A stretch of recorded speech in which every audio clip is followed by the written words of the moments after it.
ঘোষিত রাসূল সাল্লাল্লাহু আলাইহি ওয়াসাল্লামের উপর আল্লাহুম্মা সাল্লি আলাইহি ওয়া বারিক আলাইহি আল্লাহুম্মা আমিন। আজ আমার আঞ্জুমানের বিষয় হচ্ছে যুব সমাজের অবক্ষয়। এই সম্পর্কে আমি দুই একটা কথা বলে আমার বক্তব্য শেষ করবো ইনশাআল্লাহ। মানুষের যৌবনকাল অত্যন্ত গুরুত্বপূর্ণ একটা সময়। মানুষ যখন যৌবনকালকে অতিক্রম করে যখন বার্ধক্যে উপনীত হয় তখন শারীরিকভাবে সে দুর্বল হয়ে পড়ে, যার কারণে কোনো ভারী কাজ, কোনো শক্ত কাজ করতে সে সক্ষম হয় না। ইবাদত বন্দেগীর ক্ষেত্রেও সে অনেকটাই সক্ষমতা হারিয়ে ফেলে। প্রিয় উপস্থিতি, এই যুবক সময় যে সময়টা রয়েছে এই সময়টা খুবই গুরুত্বপূর্ণ। এই সময়ে ইবাদত বন্দেগী, জিকির, আজকার তথা ভালো কাজ আল্লাহ রাব্বুল আলামিনের কাছে খুব গুরুত্বপূর্ণ। এই যৌবন কাল যেমন খুব গুরুত্বপূর্ণ, অপরদিকে এই কালটাই হলো খুব ঝুঁকিপূর্ণ। তবে তাদের জন্য ঝুঁকিপূর্ণ নয়, সেই যুবকদের জন্য ঝুঁকিপূর্ণ নয় যে যুবকেরা এই সময়টাকে নিজের কন্ট্রোল, নিজের আয়ত্তের মধ্যে আবদ্ধ করে রাখতে পারে। এই যুবক বয়সটা এমন একটা বয়স যে লেখক তিনি এই বয়সটাকে, এই সময়টাকে কচুর পাতার সঙ্গে সামঞ্জস্য করেছেন বা তুলনা করেছেন।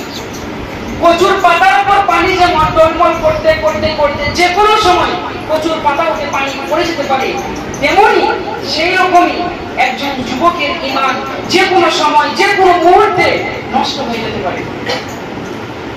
মানুষ যখন একজন যুবক অবস্থায় আসে, যুবক হয়, তখন অসংখ্য অশুভশক্তি চতুর্দিক থেকে তাকে হাত ছানি দিয়ে ডাকতে আরম্ভ করে, যার ফলে একজন যুবক পাপের সাগরে হাবুডুবু খেতে থাকে। তাই একজন আরবি কবি তিনি তার কবিতার মাধ্যমে এই যুবক অবস্থাকে ফুটিয়ে তুলেছেন। কি সেই কবি তিনি বলছেন যে এই যৌবনকাল, এই যৌবন সময়, এই বয়সটা এমন একটা বয়স, যে এমন একটা মেহমান যে আমাদের কাছে এসে কিছু সময়, আমাদের আঙ্গিনায় এসে কিছু সময় অবস্থান করে এবং আমাদের আমলনামাকে সে কালো করে দিয়ে তারপর সে আবার পালিয়ে যায়। তাহলে এই যৌবন খুব গুরুত্বপূর্ণ, আর অপরদিকে এই যৌবন সময়টা খুব ঝুঁকিপূর্ণ। এই যৌবনের খুবই গুরুত্ব রয়েছে, এই যৌবনের খুবই গুরুত্বের সীমা রয়েছে। যারা এই যৌবনকে অতিক্রম করে বার্ধক্যে উপনীত হয়েছে তারাই জানে শুধুমাত্র যে এই যৌবনকালের গুরুত্ব। এই যৌবনকালের গুরুত্ব সম্পর্কে আল্লাহ রাসূল সাল্লাল্লাহু আলাইহি ওয়াসাল্লাম তিনি হাদিসের মধ্যে বলেছেন, হাদিস সহিহুল জামি এবং সহিহ আত-তারগীবের মধ্যে এসেছে। হযরত আব্দুল্লাহ ইবনে আব্বাস রাদিয়াল্লাহু তাআলা থেকে বর্ণিত, তিনি বলছেন যে ক্বালা রাসূলুল্লাহ সাল্লাল্লাহু আলাইহি ওয়াসাল্লাম লিরাজুল ইয়াইদুহু, আল্লাহ রাসূল সাল্লাল্লাহু আলাইহি ওয়াসাল্লাম এক ব্যক্তিকে নসিহত বা উপদেশ তিনি তাকে বলছেন। কি বলছেন?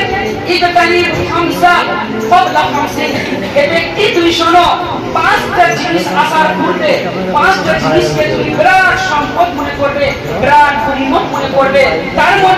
তার মধ্যে প্রথম নাম্বার হচ্ছে অসাবালাকা সাদাহানিকা, যখন তোমার সময়, যখন তুমি বার্ধক্যে পৌঁছে যাবে এর পূর্বে তোমার যৌবনের সময়টাকে, যৌবনের কালটাকে তুমি গুরুত্ব বা গনিমত মনে করবে বা বিরাট একটা সম্পদ মনে করবে। তারপর আল্লাহ রাসূল সাল্লাল্লাহু আলাইহি ওয়াসাল্লাম বলেছেন ওয়াসিহাতিকা ক্বাবলা সুকুমিকা, এবং তুমি ব্যাধিগ্রস্ত হওয়ার পূর্বে তোমার সুস্থ শরীরটাকে কাজে লাগাবে। তারপর আল্লাহ রাসূল সাল্লাল্লাহু আলাইহি ওয়াসাল্লাম বলেছেন ওয়াজিনাকা ক্বাবলা ফাকরিকা, এবং তুমি দারিদ্রতা হওয়ার পূর্বে তোমার যে সম্পদ রয়েছে এই মালগুলোকে তুমি কাজে লাগাবে। তারপর আল্লাহ রাসূল সাল্লাল্লাহু আলাইহি ওয়াসাল্লাম বলেছেন ওয়াফারাওয়াকা ক্বাবলা সুগুলিকা, এবং তুমি ব্যস্ত হওয়ার পূর্বে তোমার যে অবসর সময় রয়েছে এই অবসর সময়টাকে কাজে লাগাবে। তারপর আল্লাহ রাসূল সাল্লাল্লাহু আলাইহি ওয়াসাল্লাম বলেছেন ওয়াসিহাতিকা ক্বাবলা মাউতিকা, এবং মৃত্যুর পূর্বে তোমার জীবদ্দশাটাকে কাজে লাগাবে।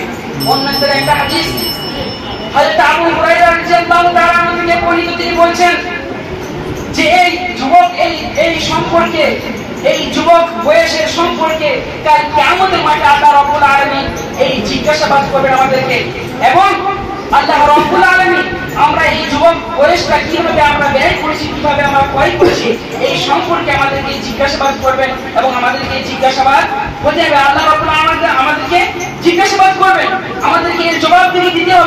তাহলে আমরা এখন যারা যুবক অবস্থায় আছি, যারা আমরা যৌবন কালকে পার করছি, আমাদেরকে লক্ষ্য করা দরকার যে এই সময়টাতে আমরা এমন কোন অশ্লীল অবৈধ খারাপ নোংরামি কাজ যেন আমরা এই কাজে লিপ্ত না হয়ে যাই, যার কারণে আল্লাহ রাব্বুল আলামিন আমাদেরকে কাল কিয়ামতের মাঠে আমাদেরকে কঠিনভাবে প্রশ্ন করেন এবং তার জবাব দিয়ে আমরা করতে পারবো না।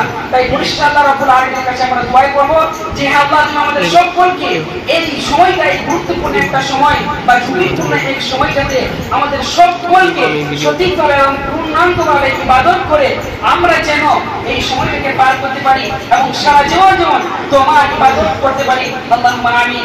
আসসালামু আলাইকুম ওয়া রাহমাতুল্লাহ।